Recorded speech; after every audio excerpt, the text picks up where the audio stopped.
What's going on, guys? It's Austin from Second Militia. So, I told y'all that I'd be doing a review yesterday, today, and then there would be one Monday. Well, there's a bit of a change of plans. I'm still going to do the short, brief review on the SIGS P365. The 43 that was supposed to drop today, the review on the Glock 43, I'm pushing that off until next week, simply because I have some things coming in for it that I want to test out so I can kind of evaluate two different products along with the Glock 43 for y'all so I can get y'all the best content. Now, I went to my local range, and I live here in Nashville, Tennessee, and I rented the SIGS P365. Mixed emotions about the gun. I say that because it was awesome in hand. It wasn't as snappy as I thought it was going to be. The round capacity and ergonomics was great, but I did, however, have a double feed, and I also had a stovepipe, which they told us that we had to use their ammo. So we went strictly with their ammo, which I think was Mag Tech or something like that. So it might have been the ammo, I don't know, but the gun, you know, we put 150 rounds through it, so it did exceptionally well, considering that I'm sure this gun has been rented a lot. I don't know if it's ever had the fire or the striker changed or not. I can't say, but it was an awesome little gun. Now, would I buy that gun and trust my life to that gun? Yes and no. Yes, I would buy it. Would I trust my life to it? At first I would. But once you start getting up there in round count, I don't know. I don't know that I would trust it all that much. It's one of those guns that's meant to be carried a lot, shot a little. So, with that being said, the gun's an awesome gun. It'd be an awesome gun to own. But if you're going for concealed carry purposes, I just don't have that much faith in it that once I get up around 2,000 rounds, if I even make it to that the striker will hold up.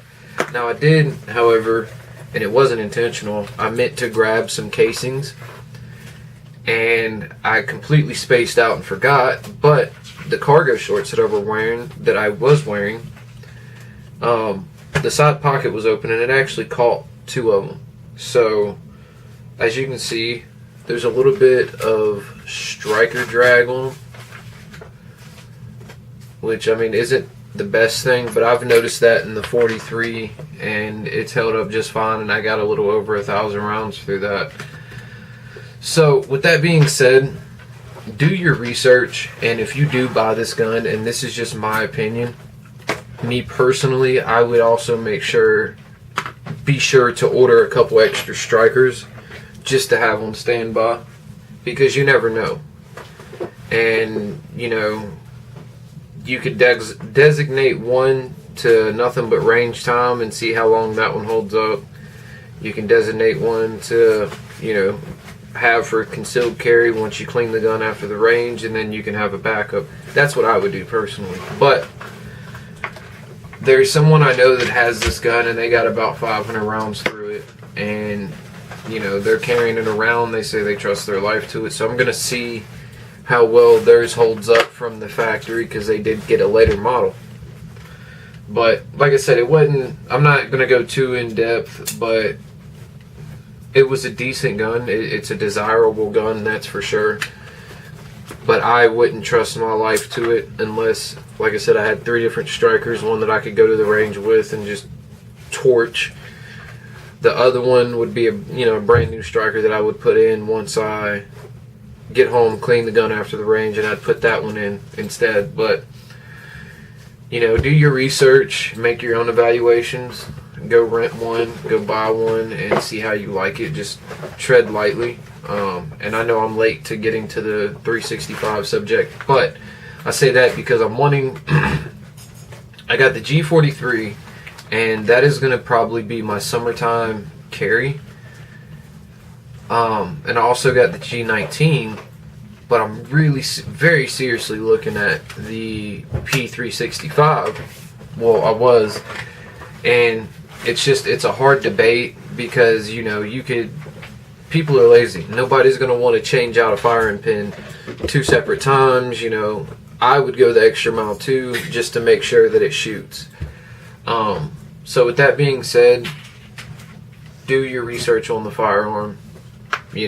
Check out reviews, and go to forums and just kind of make your own generalization of if that gun's going to be right for you, if it's durable enough for you, and if you can depend on it to go bang when you pull the trigger.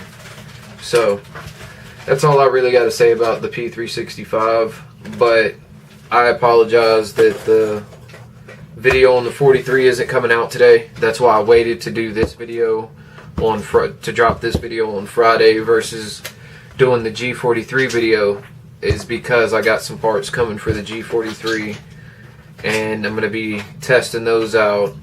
So as soon as I get those parts, I promise you the G43 video will be up. However, the G19 video Monday, that will be up for sure, no questions asked. But with that being said, I'll see y'all later.